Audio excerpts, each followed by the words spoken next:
Film ini diawali dengan diperlihatkannya suasana stasiun Oksu di tengah malam. Di tengah suasana sepi, seorang pria bernama Song Min sedang menunggu kereta terakhir di stasiun yang menurut orang-orang sangat angker ini. Di saat itu pula, ia pun heran saat melihat seorang kewes yang oleng bak habis menenggak sekerat soju rasa jas jus. Melihat hal itu, Song Min si anak sosmed langsung memoto dan menguploadnya di forum internet. Dan benar saja, postingannya pun mendapat banyak komentar jika sosok tersebut adalah hantu. 저 여자 괜찮을까?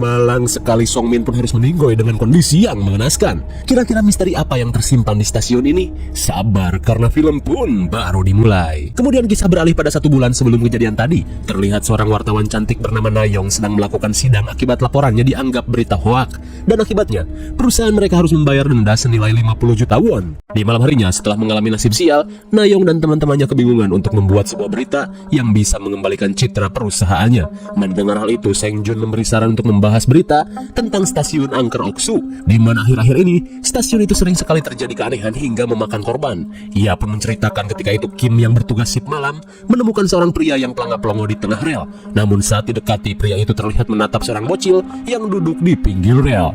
Lalu tiba-tiba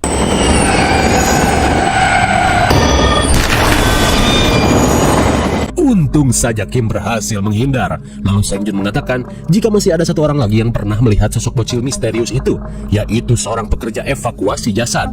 Mendengar hal itu, Nayong berniat untuk menemui pria tersebut.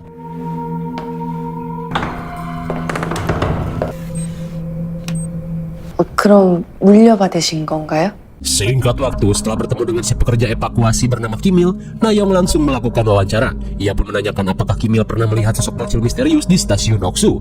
Mendengar hal itu, Kimil pun menceritakan saat ia melakukan evakuasi pada jasad yang tercium kereta api, di mana pada saat itu ia melihat seorang bocil kucel yang bersembunyi di kolong tangga. Dan saat ditanya, si bocil malah menunjukkan sebuah angka. Namun saat Kimil memalingkan pandangan, bocil itu tiba-tiba menghilang begitu saja. Setelah mendengar cerita tersebut, Nayong pun semakin penasaran. Setelah mewawancarai Kimil, Nayong langsung menelpon Kim dan memintanya untuk menyalin rekaman CCTV saat kejadian pria tercium kereta. Meskipun beresiko dipecat, namun Kim mencoba untuk membantu. Di malam harinya, Kim berencana untuk menyalin rekaman CCTV secara diam-diam.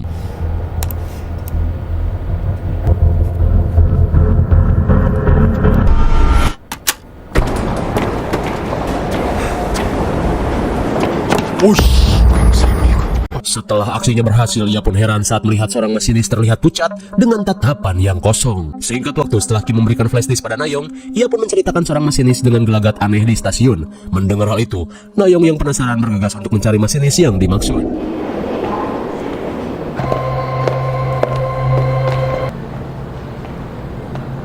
Tanpa basa-basi, Nayong langsung melakukan wawancara. 인터뷰 좀 부탁드려도 될까요? 왜 계속 여기 계시는 건가요? 뭐가요?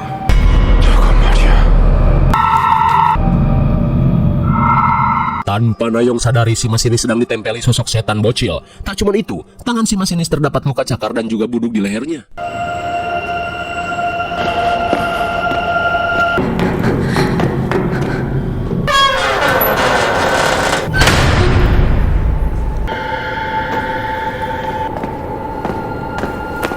Di ruang generator, Nayong pun heran dengan masinis yang selalu menyebutkan angka misterius. Dan anehnya, ia pun meminta Nayong untuk membacakannya.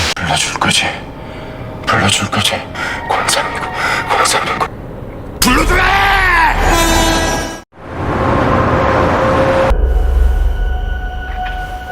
Kembalinya ke kantor, Nayong langsung mendapat kejutan dari rekan-rekannya karena berita yang ia buat telah tembus 300.000 pembaca. Namun pesta langsung dihentikan atasannya yang bernama Sojin, di mana ia menanyakan kebenaran Nayong yang mengaku telah mewawancarai si masinis. Karena sebenarnya masinis yang diwawancarai oleh Nayong sudah meninggoy beberapa hari yang lalu. Kemudian Sojin meminta Nayong untuk mengecek CCTV stasiun.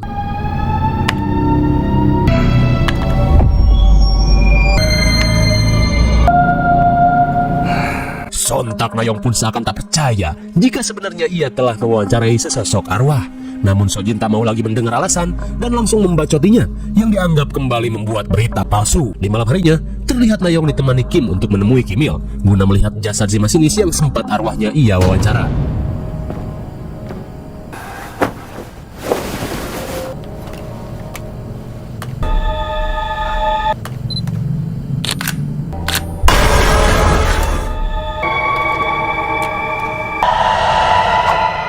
tengah kengerian, Kim Il mengatakan jika semua korban yang ia tangani di stasiun Oksu semuanya terdapat bekas cakaran di sekujur tubuhnya. Namun mereka pun merasa ngeri saat melihat luka cakaran yang sama di tangan Kim Il. Hingga setelah mendengar penjelasan tersebut, mereka pun memutuskan untuk pulang. Di malam harinya, Kim yang akan berganti tugas tiba-tiba heran saat melihat luka cakaran di tubuh adiknya. Lantas Seng Jun berkata jika akhir-akhir ini luka cakaran di tubuhnya semakin banyak dan besok ia sudah berniat memeriksakannya ke rumah sakit. Sementara di toilet stasiun, terlihat seorang kewes cantik merasa heran saat tubuhnya tiba-tiba dipenuhi bercak cakaran. 짜증나게.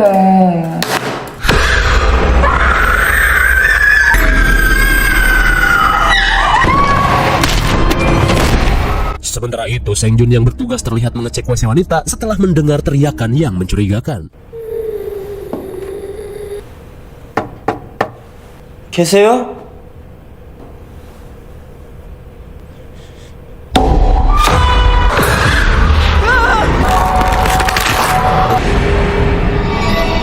Malang sekali mereka yang telah mendapat luka cakaran pun harus tewas setelah diteror sosok hantu bocil. Singkat waktu, Nayong langsung menemui Kim yang sedang bersedih setelah kehilangan adiknya. Namun tak cuma itu, sontak Nayong pun syok parah karena kini Kim malah terkena cakaran terkutuk. Dimana ketika Kim akan pulang dari stasiun, ia yang melihat seorang bocil aneh tanpa sengaja malah menyebutkan nomor yang tertera pada baju si bocil. Sepulangnya ke apartemen, Kim yang kini mempunyai kutukan terlihat ketakutan. Ia pun tidak ingin nasibnya sama seperti adiknya dan juga para korban di stasiun. Mendengar hal itu, Nayong berusaha untuk menenangkannya dan meminta Kim untuk beristirahat.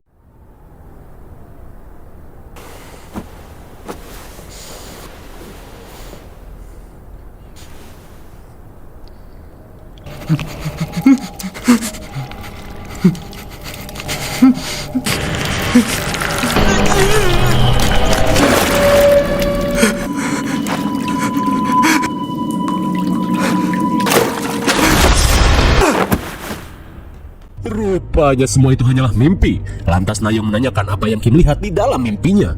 Kim pun berkata jika semalam ia bermimpi terjebak di dalam sebuah sumur tua. Singkat waktu, Nayong akhirnya menemui seorang wanita bernama Soyul, di mana menurut informasi, Soyul merupakan adik dari seorang pria yang pernah menelusuri rahasia stasiun Oksu. Mendengar mimpi Kim tentang sumur tua, Soyul berkata jika almarhum kakaknya juga sering memimpikan hal itu, hingga kakaknya yang sangat terobsesi untuk mencari tahu asal-usul stasiun Oksu, yang dulunya adalah sebuah panti asuhan dengan sumur tua di halaman panti. Mendengar hal itu, Nayong menanyakan apakah ada beberapa berkas yang bisa ia selidiki. Dirasa peninggalan kakaknya bisa membantu, ia pun menunjukkan kotak berkas almarhum kakaknya. Dan benar saja, mereka pun menemukan sebuah HP berisi video penelusuran kakaknya Soyul.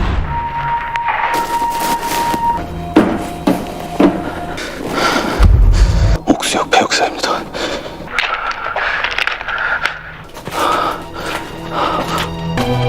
설마. 찾았다. 드디어 찾았어. Ternyata kakak Soyul menemukan beberapa tulang belulang yang diduga milik para bocil. Melihat hal itu, Nayong dan Kim bergegas pergi ke stasiun Oksu untuk memastikan hal tersebut. 야야, 카메라.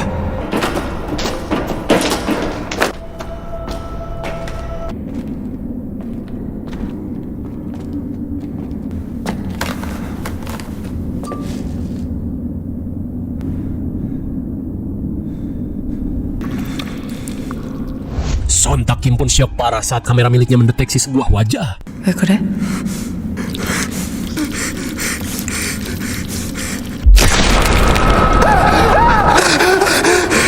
무언아.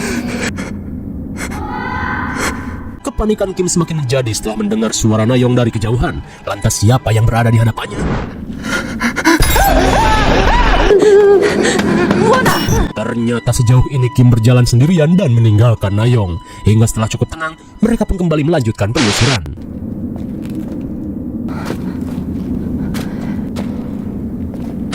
Dirasa ada sesuatu di balik pintu besi ini, mereka pun langsung mengeceknya.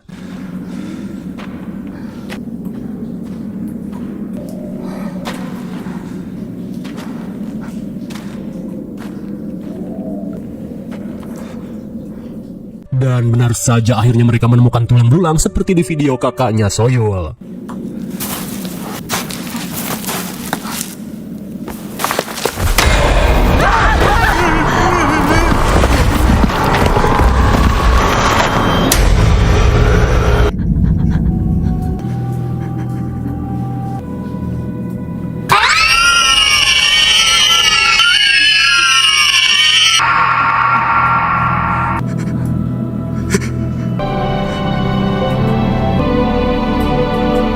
Setelah mengungkap kenyataan ini, Nayong pun bertekad akan memberitakan hal ini pada media massa.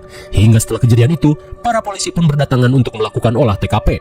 Lantas Nayong pun berharap kutukan ini akan segera berakhir. Di keesokan harinya, Nayong pun dipanggil atasannya dan ditanya tentang berita baru yang kini sedang ia garap. Lantas Nayong berkata jika saat ini ia sedang menulis berita tentang anak-anak panti yang dikubur secara tidak wajar di bawah stasiun Oksu. Dan hal itu diduga telah ditutup-tutupi oleh pengembang stasiun Oksu selama belasan tahun.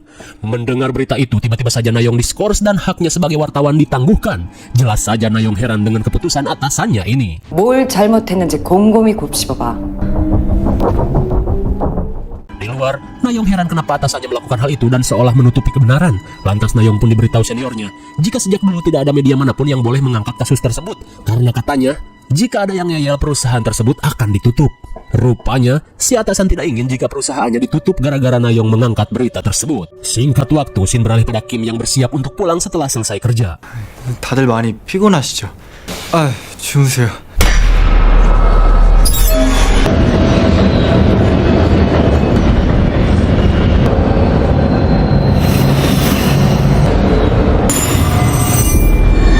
Di tengah kepanikan, sontak Kim pun heran saat melihat tanda di tangan Kim Il yang tiba-tiba saja menghilang, seolah telah terlepas dari kutukan. Akan tetapi luka di tangan Kim masih ada sampai saat ini. 왜 나만 그대로인 거예요? Sesaat kemudian, Kim yang penasaran datang menemui Kim Il untuk menanyakan tanda cakar di tangan Kim Il yang tiba-tiba menghilang. Dan betapa syoknya Kim saat Kim Il berkata jika tanda kutukan itu tidak akan hilang jika tidak dipindahkan pada orang lain.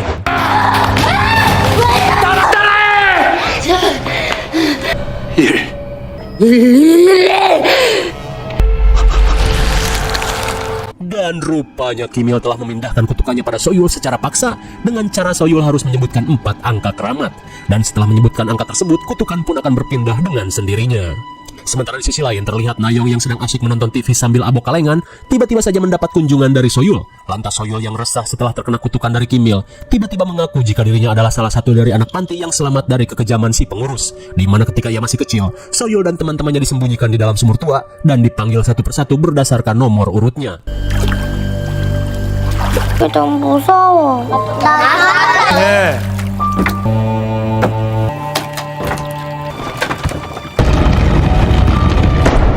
Rupanya itulah asal-muasal nomor keramat yang jika disebutkan akan terkena kutukan. Lantas sambil menunjukkan sebuah buku penjualan organ, ternyata selama ini si pengurus panti merupakan mafia penjualan organ bocil. Dan untuk menghilangkan jejak, si pengurus pun mengubur mereka yang tidak laku dijual di dalam sumur, hingga kini bekas panti itu dijadikan stasiun Oksu. Dan kini Soyul akan menerima kutukan yang ia dapat untuk menyusul teman-teman pantinya. Mendengar hal itu, sontak Nayong pun syok parah. Di keesokan harinya, Nayong yang baru bangun mendapat telepon dari Kim, di mana Kim meminta Nayong untuk menyimpan nomor HP-nya yang baru. 0101-764. 0816. Setelah menyebutkan nomor telepon, sontak Nayong pun heran kenapa Kim mendadak ganti nomor. Lalu tiba-tiba, 내가 어떻게 너한테...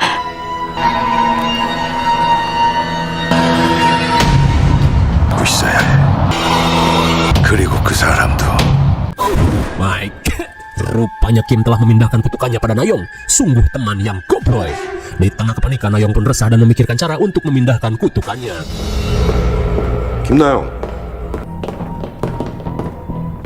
Singkat waktu, Nayong pun menemui atasannya. Lantas Nayong berkata jika ia memilih untuk keluar dari pekerjaan ini daripada harus ditangguhkan tanpa kejelasan. Mendengar hal itu, Sojin pun merasa senang karena ia tidak harus memberi pesangon. Akan tetapi Nayong memberikan syarat jika Sojin harus menyebutkan angka yang ia berikan terlebih dahulu. Meskipun terdengar aneh, ya lumayan gak harus bayar pesangon. 한 번만 읽어줘요. 0816. 참 쉽네.